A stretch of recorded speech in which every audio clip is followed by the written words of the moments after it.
How's everybody doing today? I certainly hope you're doing well. Now, this might be a long-winded video. I'm not really sure we're not there yet. But if it is, if you're not into long-winders, dip out now. I'm going to share with you a lot of information that was discovered early this morning. And then again, I'd like to give my opinion on a couple of certain things. First of all, there was a live human testing of the Ebola virus that was done in January. Yeah, a publication came out January 22nd in which it stated that a company out of Canada was doing live human testing for some sort of Ebola vaccine, or at least Ebola treatment. Now, the very first case did not show up until February in Guinea. Okay, here's the thing. Last time I checked, January comes before February. So, is this entire fiasco that has happened now, yet again, with Ebola, was this because of some company's irresponsibility during a live human test? I was just kind of curious. Because as far as the mainstream media is concerned and other publications throughout the world, the first only two known cases are heading to Atlanta as we speak. Yeah. So if that's the case there, to the company, and you know who you are, that performed those live human testing, I was just kind of curious where those tests were performed. Were they performed in Africa? Were they performed in Canada, the United States? Not really sure. Now, I'm going to leave a link to an article down below, and you can see it for yourself. There is multiple people involved here, and again, it's this human testing. It's not monkey testing, it's not mice testing, it's human testing. So it makes me wonder if something mutated, got out of hand, and here we are right now. Now you have 3 to 4 countries that are on lockdown with their borders and flights. So, for all the people out there that do not believe or cannot even fathom the thought that an Ebola quarantine could not happen in the United States by city, neighborhood, or state, go look at all those countries that are under that sort of closure right now. Now, here's another problem I'm having with it. The IMF, which is the International Monetary Fund, early June burped out of their mouth on their own website that the Ebola situation was an epidemic. Oddly enough, the mainstream media, meaning the Foxes, the CNNs, the big monstrous news outlets in the United States, didn't state such a thing until late July. Now, when you're talking about something this serious and this deadly, waiting almost 2 months to share it with the class is irresponsible. Just as it is extremely irresponsible, in my opinion, to be bringing 2 people from the hot zone into Atlanta, Georgia. Now, I'm a really compassionate person, for real, and I truly am. But this is irresponsible. There would be another way to deal with it, and right off the top of my head, I can think of medevacing those 2 individuals onto an aircraft carrier and dealing with the situation there. You can monitor it. You could be under jurisdiction in the United States because you're on that ship in international waters. I don't see what the problem is. I don't understand why you want to bring 2 people out of the hot zone onto the continent here. I'm not understanding that. And if somebody in the class could share it with me, I'm all ears, because I'm not getting that part of it. Now let's go ahead and go to treatments of Ebola of the past. There are 2 known treatments for Ebola. One seemed to have worked, at least in 8 cases out of 9. Back in, I believe it was 95, 96, in West Africa there, they had another breakout and such. Now, I know it was a different strain, I do believe, but one of the nurses had gotten sick, and her, you know, her other doctors and nurses that worked with her, they wanted to try something new. They wanted to do a transfusion from somebody who had, let's say, lived through the experience of having Ebola. Okay? So they did a transfusion from a survivor of Ebola to that woman. And she actually got better. And she survived. Now, there was 8 other patients in that ward at the time. They gave the same transfusions to all 8 of them. Only 1 died, 7 survived. So the medical professionals, as you might call them, here in the States, thought that that was preposterous, and it can't be that easy to cure such a thing through a mere measly blood transfusion. They couldn't, they couldn't understand how that would be successful, right? Because of course Big Pharma has got to get involved. It can't be that easy, right? There was another treatment called bitter cola, that's spelled Kola. All right. Now, back in the early testings that was done in 1999, there is actual publications on this very fact, that it appeared that bitter cola was knocking Ebola right in the dirt. In other words, it killed it.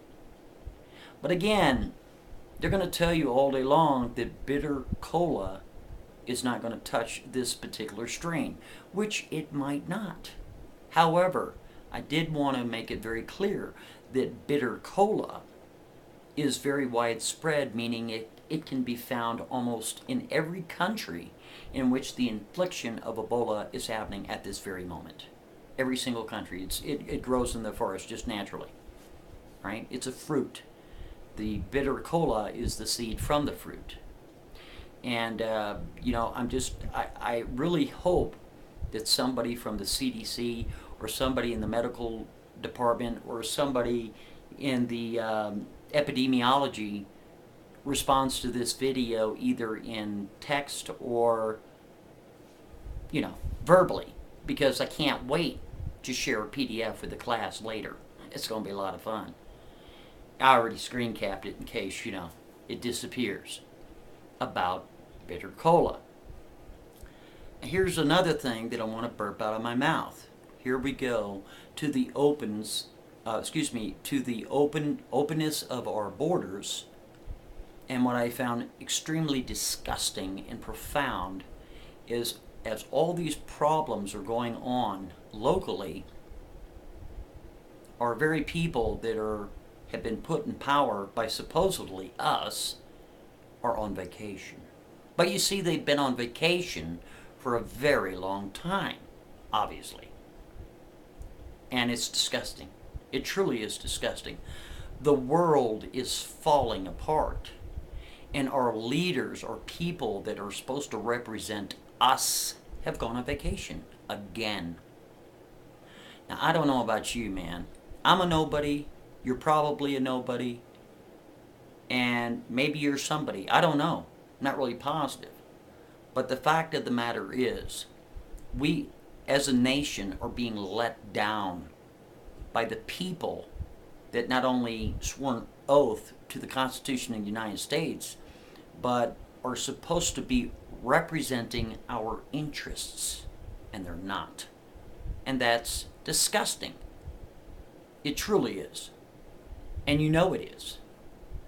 Now, all this crap that's going on with the flight, I'm going to make a couple of more predictions today. Sure am. Let's go through with what's happening all over the world that everybody is aware of, at least on the interwebs. You got the Ukraine and Russia situation going on, right? You got the Hamas and the Israeli thing going on. Is that correct? Let's see. You have, of course, our economy is falling apart, and chances are it's very possible that Ebola will be blamed for the collapse of that economy. That's very, very possible. Not saying it's going to, but I'm saying it's possible. And there's so much going on all over the world. You got the North Korea issue, you got the Taiwan issue now. You got, so many things are happening. And all of those stories are going to drop right to the bottom because people aren't going to care about that. People are going to be caring about, do they have to now be so nervous to fly? Are they going to be so nervous that they don't want to take trips abroad?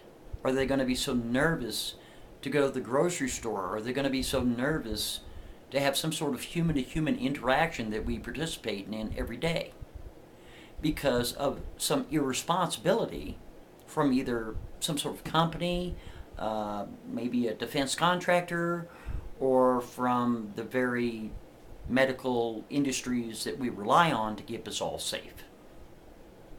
So there's a lot of things that could happen right now. If the Ebola situation got a hand in the United States, go ahead and figure on quarantines, because that will happen. That's a fact, Jack. And the power of quarantine is nothing like you've ever seen in all your life. And I'm not trying to scare you, I'm just telling you the facts. The problem I'm having also with the mainstream media and all these guys burping out of their mouth that Ebola is not airborne is hogwash. You got that? Ebola has been airborne several times. It sure has. And, it's been dealt with in certain ways. So let me ask you a question. Everybody is talking about how this one doctor that has, been dealing with Ebola for 20, 30 years with all these different patients and has actually treated thousands of people. Some have lived, some have died. You mean to tell me that he was just irresponsible one day and just happened to get it? No. You mean to tell me a doctor and another doctor, just as of late, American doctors, have became ill when they're fully suited up? They got all the garb on, and they got the boots and the gloves, and they wear the shields, the goggles, the whole 9 yards. And you mean to tell me that they just, both of them, just magically got it somehow? No, not buying it. I believe it's airborne. That's my opinion. Okay, I'm not a doctor. I'm just going to say it's my opinion that it's airborne. There was another scenario that happened where they had a bunch of monkeys back in the day. I believe it was back in the 90s. And I believe that strain was called the Reston. And I believe it happened in Reston, Virginia, if I'm not mistaken, where they had a bunch of monkeys and they were all separated in cages. But guess what? It was going through the ventilation system. Well, the U.S. Army snuck in there and killed them all. That's on record, man. I'm sorry. Those are facts. Okay? So this garbage about that, it's not airborne, you don't have to worry about it. We don't know that. We just don't know that. And here's the last thing that I want to close out with. When it comes to stuff like this, there is no way in hell that the professionals, the people that matter, the people that have the information are going to share with the class, share with the American public that there's a problem unless they have no choice. You got that? Because they know for a fact it's going to come here, or it's going to come to England, or maybe it's already here, who knows. Our borders are wide open, and our legislative branch decides to go on vacation. Pathetic. You got me? It is pathetic. Will someone please lead our country? Somebody, anybody, somebody we put in a position, or somebody that we need to remove out of position, put somebody else in, through some sort of vote or however magic comes about it. Will someone please get off their dying ass and lead this country? Somebody? I'm Monograph, and if I can't speak freely, you're simply not free. Have a good day.